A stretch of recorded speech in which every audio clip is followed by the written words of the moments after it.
கண்ணு கலங்குது கர்த்தாவே உம்மை நினைக்கிறது. உள்ளத்தில் போற்றிக்கும் நல்ல வாழ்க்கை தந்தீரே. எங்கள் நல்லவனாக்கி உம்மை வைத்துக் கொண்டீரே. உள்ளத்தில் போற்றிக்கும் நல்ல வாழ்க்கை தந்தீரே. எங்கள் நல்லவனாக்கி உம்மை வைத்துக் கொண்டீரே. உள்ளமெல்லாம் உருவையா உந்தன் அன்பை நினைக்கையிலே. உள்ளமெல்லாம் உருவையா உந்தன் அன்பை நினைக்கையிலே. தன்னாலே கண்டு கலங்குது கர்த்தாவே உம்மை நினைக்கிறது. உண்மையிலே இந்த அறிவுரை பார்க்கும்போது எனக்கு உண்மையிலே என்னுடைய சூழ்நிலைகளை நினைத்து நான் உண்மையிலேயே எனக்கு எப்படி சொல்வதுன்னு தெரியல. திக்கற்ற பிள்ளையை போலதான் இந்த இடத்துக்கு நான் முதலாவது வந்தது. இது ஒரு பெரிய சாட்சி, ஒரு பிரோஜனமாக இருக்கும்னு நினைக்கிறேன். நானும் என் பிள்ளைகளும் கடந்த வருடத்துல உண்மையிலே எனக்கு இதெல்லாம் நடக்கும், இன்றைக்கு இது பெரிய விஷயமா தெரியாம மற்றவர்களுக்கு இருக்கலாம், ஆனா அடுத்து என்ன நடக்கும் உண்மையிலே எனக்கும் என் பிள்ளைகளுக்கும் தெரியும். ரொம்பவும் நான் பயந்து போனேன். உண்மையிலே எனக்கு உண்மையிலே கர்த்தர் கொடுத்த பெரிய கிருபை, ஒரு பெரிய ஆசீர்வாதம் என்னோட சகோதரர்களும் என்னோட குடும்பமும் தான் நான் சொல்லுவேன். அநேக நேரங்கள்ல உண்மையிலே என்னை ஆற்றி தேற்றக்கூடிய வார்த்தைகள் நான் சோர்ந்து போகும்போது கூட என்னை பலப்படுத்தினாங்க. உண்மையில எனக்குள்ள ஒரு தனிப்பட்ட பயம் இருந்தது. நான் எப்படி என் பிள்ளைகளை பாதுகாக்க போறான்னு ரொம்ப கவலைப்பட்டு அநேக நேரங்களில் நான் தேவனிடத்துலதான் அழுதேன். ஏன்னா என் கணவரை கூட சீக்கிரம் மறித்து போவார் நான் நினைக்கவே இல்லை. இப்பொழுதும் அநேக நேரங்கள்ல இப்ப எனக்கு 1000 இந்த காரியங்கள் என் பிள்ளைகளுக்கு நாங்கள் சுகித்து வாழ ஆண்டவர் கொடுக்கலாம். ஆனாலும் அவரோட இடத்தை எனக்கு யாராலும் ஈடுகட்ட முடியாது. அப்படி ஒரு அருமையான கணவரை எங்களுக்குள்ள உண்மையில சொல்றேன். இன்னைக்கு அநேக சகோதரிகள் நான் பிரச்சனைன்னு சொல்லி வரீங்க. உண்மையில உங்களுக்கு நான் சொல்றது ஒரே காரியம் என்ன தெரியுமா? ஆண்டவரால தீர்க்க முடியாத பிரச்சனைகள் பாடுகளும் ஒண்ணுமே இல்லைங்க. ஏன்னா என் கணவருக்கும் எனக்கும் டைவர்ஸ் வரைக்கும் கூட போயிடுச்சு. நானே எனக்கு எப்பவுமே எங்க கணவர் தான் எனக்கு சண்டை போட்டு பிரச்சனைகள் வந்துகிட்டே இருக்கும். ஆனா கடைசியா நான் எனக்கு நீங்க வேண்டாம், எனக்கு வேண்டவே வேண்டாம், ஏன்னா என்னால பிரச்சனைகளை சமாளிக்க முடியல. ஏன்னா எல்லாராலையும் என் குடும்பத்தாலேயே நான் என்ன பண்ணேன்னா எங்க வீட்டுக்காரருக்கு தான் சப்போர்ட் பண்ணுவாங்க. உண்மையிலேயே என் குடும்பத்தார் ரொம்ப அற்புதமான ஒரு மாமனார் மாமியார் எல்லாம் மச்சானுங்க கூட சொல்லுவேன், யாருமே எனக்கு சப்போர்ட் பண்ணவே மாட்டாங்க. ஏன்னா அதுதான் நல்லதுன்னு சொல்லுவேன். ஏன்னா பாத்தீங்கன்னா ஒரு பெண்ணானவர் அவர் செய்யற தவறு அவளுக்கு தெரியவே தெரியாது. நமக்கு சப்போர்ட் பண்ணும்போது நம்ம அம்மா வீட்டுல நமக்கு சப்போர்ட் பண்றாங்கன்னு வச்சுக்கோங்களேன், அது வீண் தான். அது நம்ம இன்னும் நமக்கு தெரியாத தப்பு நம்ம கிட்ட இருக்கும், அதை நம்ம மாற்றிக்கவே மாட்டோம். கணவனிடத்துல இருக்கிற அன்பை நம்ம புரிஞ்சுக்க மாட்டோம். ஆனா ஆண்டவர் என்னன்னா ஒரு கணவனை நமக்கு தேர்ந்தெடுத்து கொடுக்கிறாருன்னா அவன் இடத்துல ஒரு அன்பு இருக்கும். உண்மையிலே பாத்தீங்கன்னா நம்ம அதை மறுக்கவே முடியாது. கர்த்தரத்தை கொடுத்திருக்கிறார். நம்ம எப்போ அதை புரிஞ்சுக்கிறோமோ அப்பதான் மன வாழ்க்கை 2 பேருக்குமே இதுவா போகும். 2 பேரிடத்துலயும் மைனஸ் பிளஸ் எப்பவுமே இருக்கும் எல்லா காரியத்திலையும். நான் உண்மையிலே ஏன் இதை இன்னைக்கு எனக்கு ஆண்டவர்கள் இடத்துல பேச வைத்தான்னு எனக்கு தெரியாது. உண்மையிலேயே நான் இப்போ நிறைய கணவன் மனைவிக்குள்ள சண்டை வரும்போது நான் சொல்லக்கூடிய ஒரே அட்வைஸ் இதுதான், இருக்கும்போது அருமை தெரியாது, அது நமக்கு தவறாதான் தெரியும். எல்லா விதத்திலையும் கணவன் செய்யறது தவறாதான் தெரியும், நாம செய்யறது ரைட்டா தான் தெரியும். அப்படி அல்ல, நிதானமாய் 2 பேரும் பேச வேண்டும். இதுதான் கர்த்தர் கொடுக்கிற ஆலோசனையை நான் நினைக்கிறேன். 2 பேருமே மனவிட்டு பேசும்போது அந்த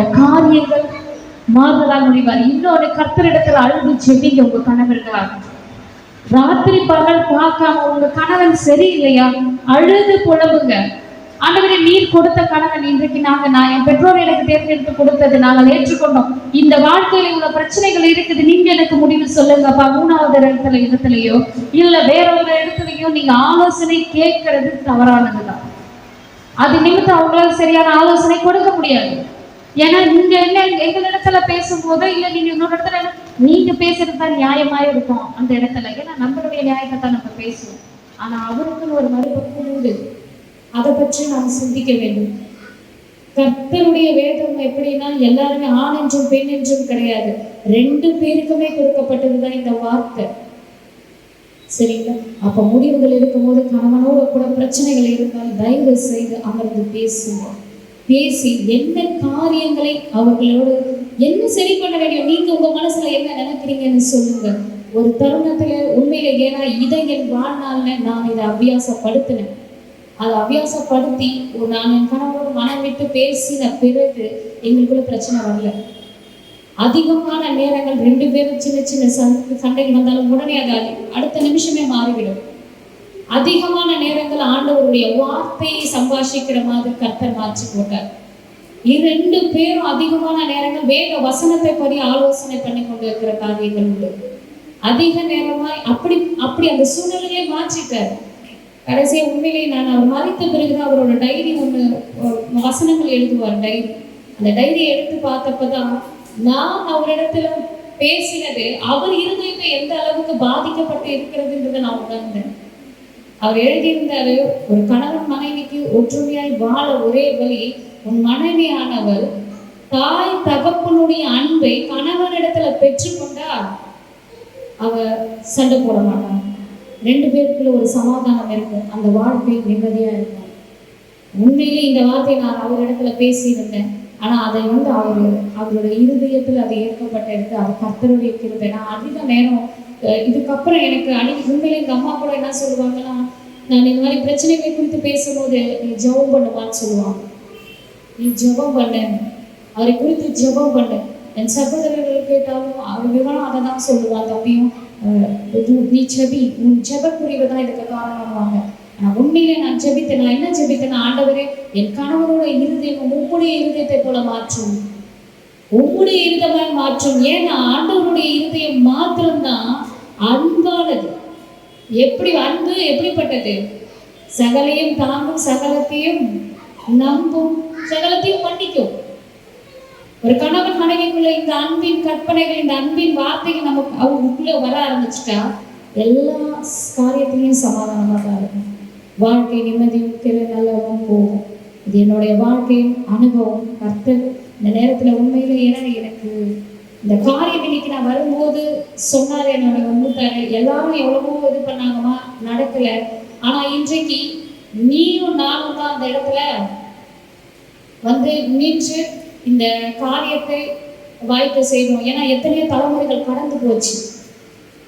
கர்த்தருடைய ஆசீர்வாதமும் அந்த அந்த இவ்வளவு நாள் காத்திருந்ததுக்கு பிரதர் சொன்னாங்க, நெடுநாள் காத்திருக்கிறதுக்கு வரும் பொழுது அது எப்படி இருக்கும்?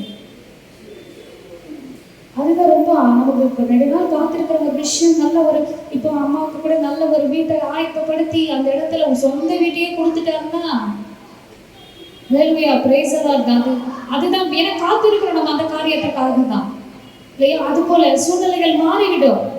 அப்படி ஒரு காரியத்தை தேவன் தாமே எல்லோருக்கும் மறுபடியாச்சு நான் அறிய விரும்புகிறேன். சரி, கடந்து போவோம். அல்லேலூயா. நன்றி நன்றி நன்றி. தானியேல் 5ஆம் அதிகாரம் 16ஆம் வசனம் 16ஆம் வசனம்.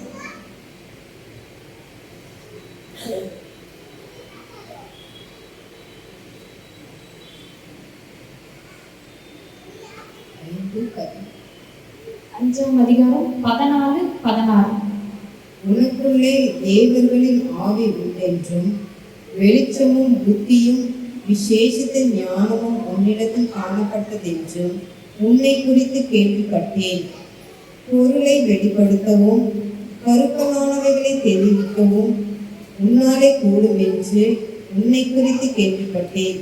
இப்பொழுதும் நீ இந்த எழுத்தை வாசிக்கவும் இதன் அர்த்தத்தை எனக்கு தெரிவிக்கவும் உன்னாலே கூடுமானால் இந்த இந்த இரத்தாம்பரமும் கழுத்திலே பொற்சரப்பணியும் தரிக்கப்பட்டு ராஜ்யத்திலே 3ஆம் அதிபதியாய் இருப்பாய் என்றான். ஹல்லேலூயா. இது யாரை பத்தினா தானியேலை பற்றி சொல்லப்பட்ட காரியம். இப்ப தானியேலை பற்றி அந்த ராஜா ஒரு சொப்பனம் காண்கிறார். அந்த சொப்பனத்திற்கு விளக்கம் கொடுக்கும்படிக்கு அநேகர் அவங்க ராஜ்யத்துல எவ்வளவு பேர் இருக்காங்க, அவ்வளவு பேர் இடத்துலயும் போய் அவர் என்ன பண்றாங்க, அலசி பார்க்கறாங்க, யாராலையும் சொல்ல முடியல. அப்ப அந்த சொப்பனத்திற்கான விளக்கத்தை யார் கொடுப்பான்னு சொல்றாங்க, தானியேல் கொடுப்பாரு அப்படின்னு. அவரை பற்றி தானியேல் சொல்றாரா நான் கொடுக்குறேங்கன்னு இல்ல. ஆனா தானியேலை பற்றி அவரோட ராஜாங்கத்தில் இருக்கிறவங்க சொல்றாங்க. புரியுதா? என்ன விஷயம்னா, இப்போ நம்மளை பத்தி மற்றவர்கள் என்ன சொல்லுகிறாங்க, உங்களுக்கு நான் கேள்விப்பட்டேன். தானியேல் கிட்ட ராஜா என்ன சொன்னா, நான் கேள்விப்பட்டேன், உன்னை பத்தி இப்படி சொன்னாங்கன்னு நானு கேள்விப்பட்டேன். அப்ப நம்மளுடைய வாழ்க்கையில பாத்தீங்கன்னா, நம்ம ஒவ்வொருவருடைய வாழ்க்கையில நம்மளை பத்தி இன்னொருத்தர் என்ன சொல்றாங்க, நம்மளை பத்தி எப்படிப்பட்ட காரியங்கள் கேள்விப்படுகிறாங்க. இது இன்றைக்கு நாம் ரட்சிக்கப்பட்டு இருக்கலாம், ஆண்டவருக்குள்ளே இருக்கலாம், ஆண்டவருடைய வழி நடத்தலாம், சபைக்கு போகலாம், காணிக்க கொடுக்கலாம், எல்லாம் செய்யலாம். ஆனா உங்களையும் என்னையும் பற்றி என்ன கேள்விப்படுகிறார்கள், இதுதான் முக்கியமான ஒரு காரியம். நம்மளை பற்றி அவங்க என்ன கேள்விப்படுறாங்க, இவர்கள் தேவனுடைய பிள்ளைகளாய் காணப்படுகிறார்களா, அவங்களை பற்றி எனக்கு தெரியும், அவர்கள் செபிக்கிறவர்கள், அவர்கள் செபித்தால் இந்த காரியம் நடக்கும், அவர்கள் பேச்சிலே ஒரு சுத்தம் உண்டு, அவர்கள் சொல்லுகிறதை செய்வார்கள், அவர்கள் இப்படிப்பட்ட காரியங்கள் தான் இல்லையா? இன்றைக்கு நம்மளை பற்றி அப்படிப்பட்ட காரியங்கள் கேள்விப்படுகிறார்களா? நம்மளுடைய ஜீவியம் எப்படிப்பட்டதா இருக்குது? தானியேலை போல நாம் உண்மையும் உத்தமம் உள்ளவங்களா இருக்கிறோமா? ஒரு விஷயம் நாமே ஆராய்ந்து பார்க்க வேண்டும். இன்றைக்கு கர்த்தர் என்னன்னா, நீங்க நம்மளுடைய வாழ்க்கை வழிமுறைகளை அவருடைய வாழ்க்கை நம்ம ரட்சிக்கப்பட்டு ஆண்டவரை ஏற்றுக்கொள்றதுனால மாத்திரம் நாம பரலோகத்திற்கு போயிடுவோம் என்று கிடையவே கிடையாது. வேதத்துல தேவனுடைய வார்த்தை எந்த அளவுக்கு நம்மளால முடிச்ச அளவு எல்லாவற்றிலுமாய் நம்ம அப்படியே பரிசுத்தமாய் காணப்படணும்னு இல்லை. ஆனா நம்மளால் என்ன வார்த்தைகளை கை கொள்ள முடியும், என்னென்ன காரியங்களை நம்மளால் பின்பற்ற முடியும், அந்த காரியங்கள் எல்லாம் உன்னமும் கிரமமாய் நாம் காணப்பட வேண்டும் அவருடைய வழிகளை. ஏன்னா இன்றைக்கு வார்த்தையை ஆண்டவர் நமக்கு கொடுத்ததுன்னா, உன் நஷ்டங்களை தேவன் கணக்கில் வைத்திருக்கிறார். இன்றைக்கு மெசேஜோட தலைப்பே நம்மளுடைய நஷ்டங்களை தேவன் கணக்கில் வைத்திருக்கிறார், ரெட்டிப்பாக அதை திரும்ப தருவார். சரியா? நீங்க நிறைய நஷ்டங்கள் உங்களுக்கு வந்திருக்கும் இல்லையா? எவ்வளவோ இழந்திருக்கீங்க, எவ்வளவோ பிரச்சனைக்கு நடுவில் தான் போறீங்க. ஆனா அதெல்லாம் என்ன, எனக்கு இவ்வளவு பிரச்சனைகள் ஆயிப்போச்சு, நான் இதெல்லாம் இழந்து விட்டேன்னு, எனக்கு என்ன, என்னோட இழப்புக்கு எனக்கு என்ன இருக்கு ஆண்டவரே, நான் இவ்வளவு இழந்து போயிட்டேனே, எனக்கு நீங்க என்ன ஒண்ணுமே இப்படி இருக்கிறேன்னு நம்ம அங்கலாய்த்து கொண்டே இருக்கணும் இல்லையா? ஆனா ஆண்டவர் சொல்றாரு, அதெல்லாம் வீண் அல்ல. என்ன, அதெல்லாம் வீண் இல்ல. கண்டிப்பா அதை நான் என்னோட கணக்குல வைத்திருக்கிறேன், அதை நான் நினைவு கூர்ந்துதான் இருக்கிறேன். ஆனால் நம் வாழ்க்கையில அவர் நினைவு வைத்து கொண்டுதான் இருக்கிறாரு. அப்ப நமக்கான ரெண்டத்தனையான நன்மையை தந்துருவார். ஓகே, நமக்கு நன்மை ஆசீர்வாதம் கிடைக்கும். ஆனால் நம்மளை பத்தி ஆண்டவர் எப்படி கேள்விப்படுகிறார்? நாம அவருக்கு எவ்வளவு நேரம் கொடுக்கிறோம், எவ்வளவு நேரம் செபிக்கிறோம், எவ்வளவு நேரம் ஆண்டவரோட வார்த்தையோட நம்ம நினைவு புரிந்து கொண்டு இருக்கிறோம், எவ்வளவு நேரம் நம்ம அவரோட செலவிடுகிறோம், நம்ம நினைக்கிறதே இல்லையே. அந்த 40 நாள் சிலுவை பாடின் தியான நாட்கள் வரும்போது மாத்திரம் காலை மாலை ஆராதனைகள் எல்லாம் சிலுவை பாடின் தியானங்கள், அதை விட்டு அன்னைக்கு இந்த 40 நாள் மாத்திரம் தான் நினைவு. அந்த 40 நாள் மாத்திரம் தான் நம்மளோட வேதனைகள், அப்பா ஐயோ எனக்காக அடிக்கப்பட்டாரு இல்லை. ஒவ்வொரு நாளும் ஒவ்வொரு நிமிடமும் நாம் அவருடைய வார்த்தைகளை, நீங்க வழியில போகும்போதும் சரி வரும்போதும் சரி, அந்த வார்த்தையோடவே நாம் வாழ பழகி கொள்ள வேண்டும். அந்த வார்த்தையை எப்பட்டும் நாம் செயல்படுத்த முடியுமோ, எந்தெந்த காரியங்களில் செயல்படுத்த முடியுமோ அதை நீங்கள் செயல்படுத்தி கொண்டு வரும்போது, அப்போ கர்த்தர் நான் பார்க்கும் பொழுது என் மகள் எனக்காக இவ்வளவு உண்மையும், அதனால உங்களுக்கு நிறைய நஷ்டங்கள் வரதான் செய்யும். இப்ப ஆண்டவருடைய வார்த்தையை நீங்க கை தள்ளும் போது உங்களுக்கு நஷ்டங்கள் வராம இருக்குமா? வெறும் ஆசீர்வாதம் மாத்திரம் தான் வருமா? அநேக இடத்துல அவமானப்படுவீங்க, அநேக இடத்துல அசிங்கப்படுத்தப்படுவீங்க, அநேகர் உங்களை வெறுத்து ஒதுக்குவாங்க. இது எல்லாமே ஆண்டவருக்காக நீங்க படுகிற நஷ்டங்களில் கணக்கில் போகிறது. இது எல்லாமே ஆண்டவருடைய நஷ்டத்தின் கணக்குல போகுது. அப்ப அது எல்லாத்தையுமே என்ன பண்றாரு? அவரு கணக்குல வைத்து இருக்கிறார். ஆண்டவர் அந்த கணக்குல வைத்து, மகளே மகனே நீ கவலைப்படாத, நீ எனக்காக கவலைப்பட்டு கொண்டு இருக்கிற, நீ எனக்காக அசிங்கப்பட்ட, நீ எனக்காக தான் எல்லாமே நான் சகிச்சேன், என்னோட வார்த்தையை நீ கை கொள்ளும்படிக்காக நீ எல்லாமே பண்ண, நீ கவலைப்படாத, நீ அவமானப்பட்ட இடத்திலே ரெண்டத்தினான ஆசீர்வாதத்தோட உன்னை வைப்பார். கண்டிப்பா நீங்க நஷ்டத்திற்கு, உங்களுடைய நஷ்டத்திற்கு பதிலாக ரெண்டத்தினான ஆசீர்வாதங்களை கண்டிப்பா கொடுப்பார். அதனால் நம்ம பண்ண வேண்டியது ஒரு சில காரியங்கள் தான். தேவனுக்காக உறுதியோடு நாம் எழுந்து நிற்கிற ஜனமாய் மாற வேண்டும். அவருடைய வார்த்தை, இல்லப்பா என்ன நடந்தாலும் சரி நான் உங்களை விட மாட்டேன், என்ன நடந்தாலும் சரி, இல்ல நீங்க எனக்கு, இப்போ ஒரு காலையில கூட நமக்கு கையில ஒரு வசனம் வந்து, கல்லை கேட்டால் மீனை கொடுக்கிற தகப்பன் உண்டோ அப்படின்னு சொல்ற. யாருக்கு வசனம் தெரியாதா? கொடுப்பாங்க. கல்லை கேட்டா அப்பத்தை கேட்டா கல்லை கொடுப்பாங்க. அப்போ உலக பிரகாரமான தகப்பன் தாயை அப்படி இருக்கும் போது ஆண்டவர் அப்படி செய்வாரா? செய்ய மாட்டார் இல்லையா? அதனால இன்றைக்கு அப்போ தானியேலானவர் என்ன பண்றாங்கன்னா, 3 வேளையும் அவருடைய கடமையில் அவர் தன்னை என்ன பண்ணாலும் சரி, என்னை சிங்ககேபியில போட்டா கூட சரி, நானு ஆண்டவருக்கு உறுதியா நான் நிற்பேன். அவருடைய அந்த சத்திய வழிகளில அவர் கொஞ்சமும் ஒரு வழி விலகி போகல. இன்றைக்கு ஆண்டவர் நம்ம இடத்துல விரும்புகிறது தான், எந்த காரியத்துக்கும் நம்ம வழி விலகி போயிடக்கூடாது. அவருடைய வழி கடினமா தான் இருக்கும், சிங்ககேபியா தான் இருக்கும். ஆனா சிங்கத்தின் வாயிலை கட்ட அவர் வல்லவராய் இருக்கார்.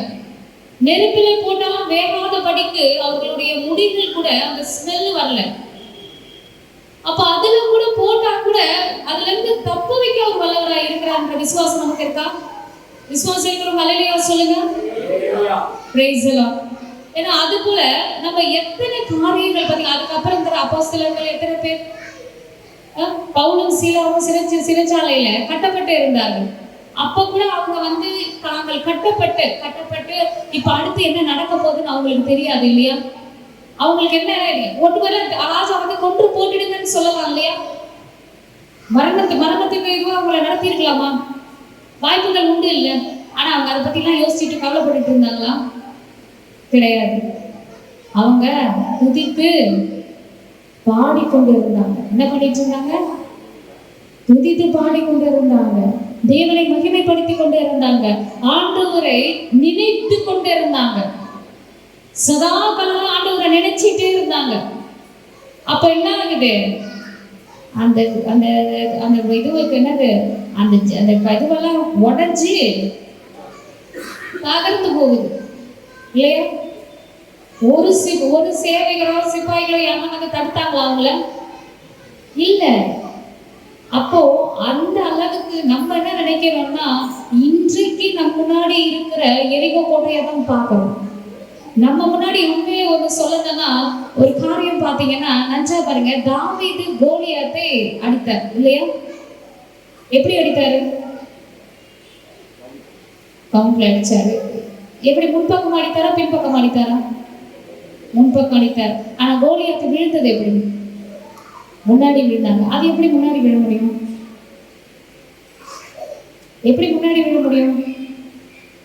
ஒருத்தர் இப்படி அடிச்சீங்கன்னா அவங்க பின்பக்கமா தான் விழுவாங்க, முன்னாடி விழ மாட்டாங்க.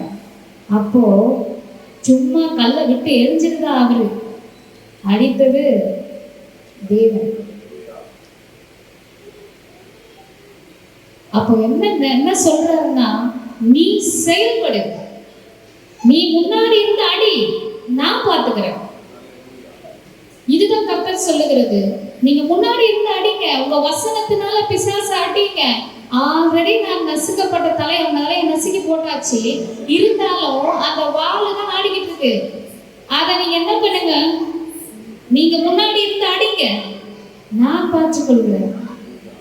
எல்லா காரியத்திலையும் சோர்ந்து போகாதீங்க. ரொம்ப நம்ம திங்க் பண்ணாதீங்க. ரொம்ப அதிகமா போட்டு மண்டையை குழப்பிக்காதீங்க.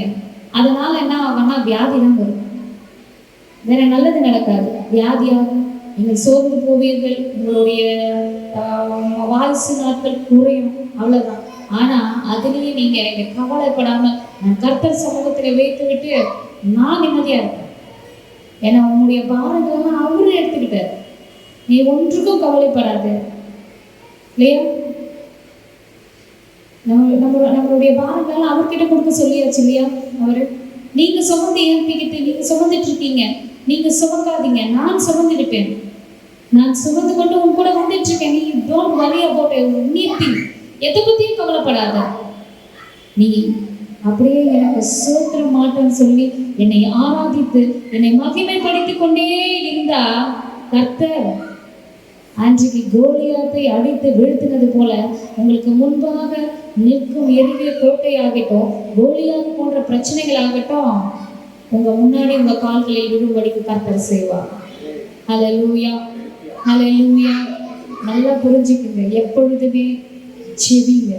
உங்களுடைய எல்லா யாரை குறித்து உங்களுக்கு பிரச்சனை தோணுதோ அவர்களுடைய இருதயம் கர்த்தருடைய இருதயத்தை போல மாற்றும்படிக்காய் நீங்கள் ஒப்பு கொடுங்க. ஆண்டவரே, அவருடைய இருதயங்கள் உங்களுடைய இருதயம் காணப்படட்டும். சதையான அவருடைய கல்லான, ஏன்னா மனுஷனுக்கு கல்லான இருதயம் தான், சதையான இருதயமே கிடையாது. உண்மையிலே கல்லான இருதயம் தான், இரக்கம் கிடையாது. ஒரு சூழ்நிலைக்கு மேல யார் மேலேயும் அன்பு இருக்காது. தன்னை போல பிறரை நேசிக்கிற குணங்களும் கிடையாது. இதான மனுஷன். கர்த்தர் அப்படி இல்லை.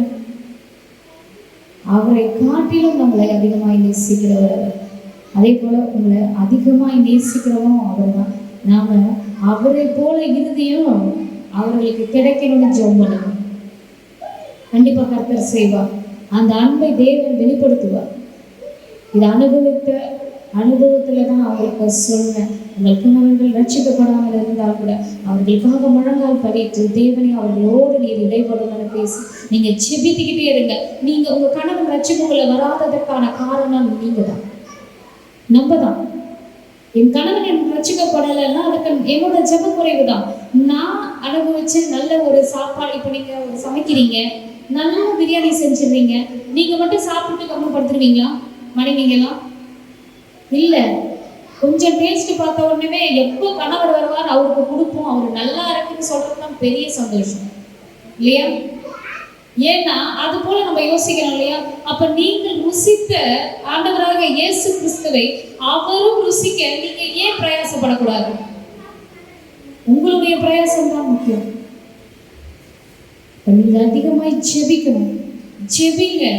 ஆண்டவரே, உங்களுடைய இருதயத்தை அவர்களுக்கு கொடுங்க. ஆண்டவரே, அவர் மாறட்டும். ஆண்டவரே, முழங்கால் படியிட்டு நீங்கள் ஜெபித்து கொண்டே வாங்க. கர்த்தர் பெரிய அற்புதங்களை செய்வார். கர்த்தர் பெரிய அற்புதங்களை செய்வார். அநேக சகோதரிகள் அது போல இந்த ஜெபத்திலே வெள்ளமையாய் ஜெபித்து இரவு நேரங்களில் ஜெபிக்கிற பழக்கம் சகோதரிகளுக்கு இருக்க வேண்டும். இரவு நேரங்கள்ல ஏன்னா பார்த்தீங்கன்னா கொள்ளை நோய்கள் இந்த மாதிரி சில காரியங்கள் எல்லாம் இரவு நேரங்கள்ல தான் இருப்பாங்க. பார்த்தீங்கன்னா எல்லாருமே நல்லா இருப்பாங்க. அந்த நைட் நேரத்தில் தான் பார்த்தீங்கன்னா திடீர்னு முடியாமல் போகும். பிள்ளைகள் கூட நைட் நேரத்தில் தான் திடீர்னு உடம்பு சரியில்லாமல் போகும். அந்த நேரத்தில் தான் நம்ம பிசாசை கட்டி செபிக்க வேண்டும் இல்லையா? அந்த நேரங்களில் உண்மையிலே உங்களுக்கு சாதாரணமாக நம்ம ஆண்டவரோடு அதிகமாக ஜெபத்தை ஆவியில் இடைப்பட போகணும். நான் உண்மையிலேயே நான் ஒரு காரியம் சொன்னேன். என்னுடைய தாயார் இன்றும் கூட சில நேரங்களில் பார்த்து சில நேரங்களில் முக்கால்வாசி அவங்க இரவு நேரங்களில் ஜெபிப்பாங்க. நான் முடித்து பார்க்கும்போது கூட பார்த்தீங்கன்னா அவங்க உட்காந்து ஜெபித்து கொண்டு இருப்பாங்க. கேட்டால் ஏதாவது ஒரு காரியம் சொல்லுவாங்க. ஏதாவது ஒரு காரியம்னா ஏதோ ஒரு பிள்ளைக்கு உடம்பு சரியில்லாமல் போகிறது அவங்க உணர்வாங்க. அதுக்கு முன்கூட்டியே ஜெபிப்பாங்க. அந்த காரியம் பெரிய காரியமாக போகாதபடிக்கு அதை இலகுவாய் மாற்றிடுவாங்க. அதனால சகோதரிகள் அதிகமாய் ஜெபத்திலே எழுதி பிரகாசிக்க வேண்டும். ஜெபஜீவி சகோதரிகளை பற்றி வெளியே கணவர்களும் சரி மற்றவர்களும் சொல்லுகிற ஒரு சாட்சி என்னன்னா, என்னுடைய மனைவி எப்பொழுதும் ஜெபிக்கிறவளாய் காணப்படுவார். ஒரு கணவனுக்கு மனைவியானவள் ஜெபத்தில் தாங்கக்கூடிய ஊழியக்காரையெல்லாம் தான் காணப்படுறார். அநேக சகோதரிகள் பார்த்தீங்கன்னா தன் கணவருக்காகவும் தன் குடும்பத்துக்காகவும் ஜெபிக்கிறவர்களாக தான் இருப்பாங்க. அதே மாதிரி தாய்மார்களும் சரி. ஒரு வீட்டுல முதியவர்கள் இருக்கிறாங்கன்னா உண்மையிலேயே அந்த வீட்டுக்கு ஒரு பெரிய ஆசீர்வாதம் தான் நான் சொல்லுவேன். ஏன்னா அவர்கள் அவங்க எதை பத்தியும் யோசிக்க மாட்டாங்க. அந்த குடும்பத்திற்காக அதிகமாக ஜெபிக்கிறவர்களாக தான் காணப்படுவாங்க. அவங்க பாரப்பட ஜெபிக்கிறது, என் பிள்ளைகள் நன்றாக இருக்க வேண்டும், என் பிள்ளைகளுக்கு இந்த தேவைகள் இருக்கிறது, என் பேர பிள்ளைகளுக்கு இந்த தேவைகள் இருக்கிறது. வெளியில போகும்போது ஒரு காரியத்தை பார்க்கிறவங்களா, ஐயோ இந்த சமுதாயத்துல இந்த காரியம் எப்படி இருக்கிறதுன்னு அந்த வயது முதியவர்கள் ரொம்ப அங்கலாய்ப்பது உண்டு. அவர்கள் அதை ஜெபிக்கிறதும் உண்டு. உண்மையிலே கர்த்தர் அவர்களை ஒரு குடும்பத்திற்கே ஒரு பேக் போனா தான் கொடுத்திருக்கிறார். அப்படிப்பட்ட தாய்மார்களை கர்த்தர் இன்னும் அதிகமாக எழும்பி பிரகாசிக்க முடியும். அவர்களுடைய ஜெப ஜீவித்தை கூட கர்த்தர் இன்னும் அதிகமாய் தாங்கும்படிக்காய் கர்த்தர் அவர்களுக்கு பலப்படுத்தணும்.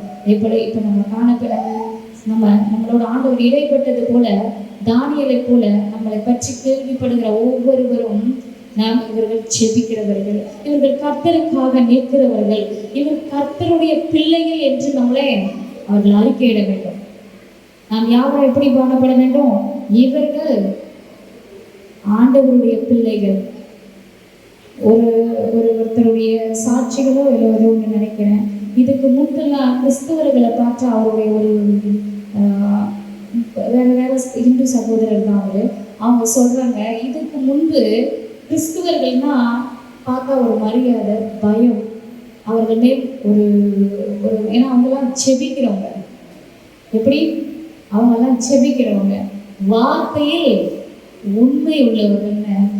இன்றைக்கு அப்படி இல்லை அப்படின்றாங்க. இது எவ்வளவு பெரிய துக்ககரமான ஒரு காரியம்.